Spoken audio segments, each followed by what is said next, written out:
Criada pela Organização das Nações Unidas em 2011, o dia 15 de junho tornou-se o Dia Mundial da Conscientização da Violência contra a Pessoa Idosa.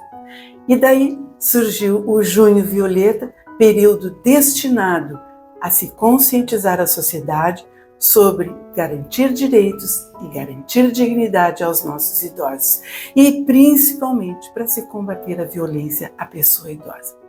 Hoje será o segundo episódio sobre o tema da violência contra os idosos e eu abordarei como costumam ser feitos os registros de violência e por quem eles são feitos. Eu sou Rosa Schuch, gerontóloga psicóloga, e este é o canal Longe Perto dos 60. Fiquem comigo e entendam o porquê da mobilização ao combate à violência aos idosos. E antes de a gente seguir, já deixa seu like para ajudar o nosso canal. No primeiro episódio deste tema sobre a violência contra os idosos, eu listei as principais formas de agressão registradas contra os idosos. Neste segundo episódio, que é hoje, eu apresentarei por quem e como costumam ser feitos os registros de violência contra os idosos. E no terceiro episódio dessa pequena série, em vídeo futuro, eu vou falar sobre a discrepância das denúncias e das notificações em relação à estimativa da realidade quanto à violência dirigida aos idosos e as prováveis causas para esta subnotificação. As denúncias de violência contra os idosos podem ser feitas por diversas pessoas e entidades. Não há nenhuma restrição para isso. No entanto, as formas mais comuns são através do próprio idoso, que, sendo atingido pela hostilidade e sendo alvo de agressão, e quando ele ainda tem coragem e capacidade para relatar o abuso, muitas vezes ele consegue procurar um órgão, como a Delegacia do Idoso, para fazer a denúncia, ou ainda mais fácil, ligar para o Disque 100.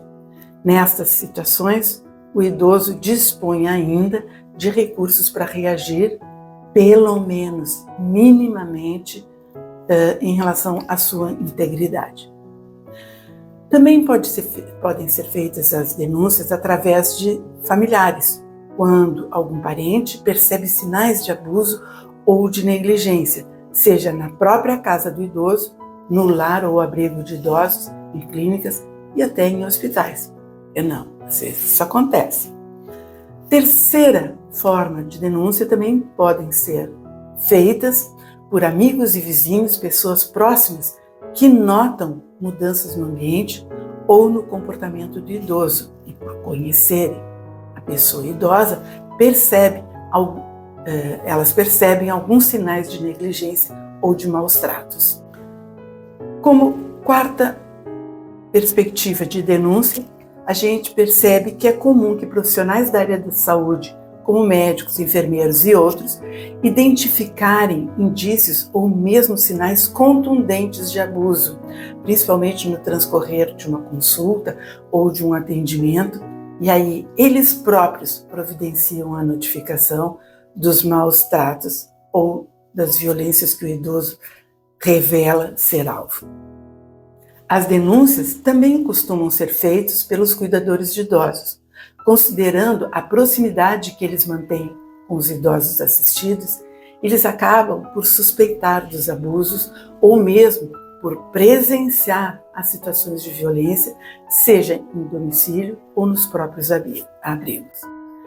Como sexta alternativa, através de assistentes sociais ou de agentes de saúde envolvidos no acompanhamento e na assistência aos idosos. Sétima possibilidade, através de organizações de defesa dos direitos dos idosos, como ONGs e outras entidades dedicadas à proteção dos direitos dos idosos. Estas também costumam denunciar a violência impingida contra os idosos.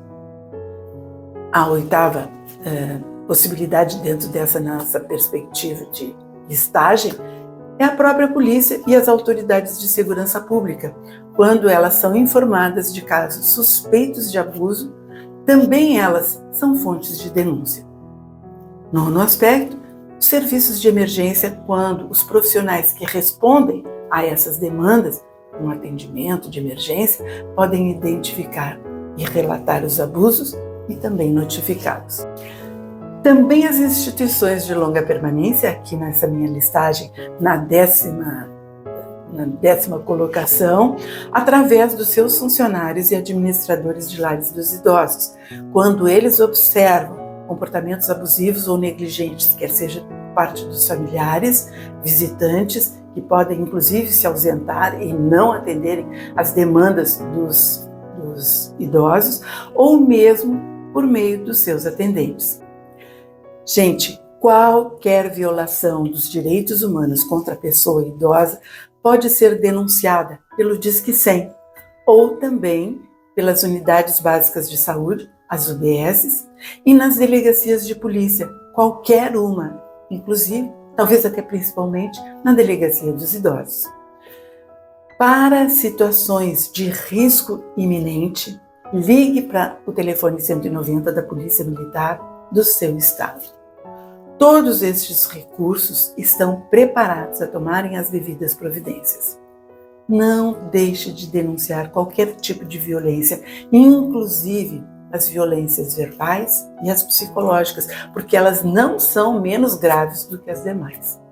Façam parte, junto comigo, dessa campanha Junho Violeta e ajude a minimizar a violência contra os idosos e a não permitir tanto sofrimento a essas pessoas.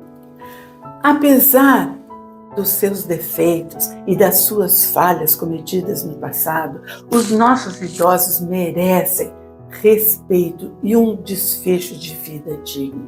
Qualquer um de nós merece isso.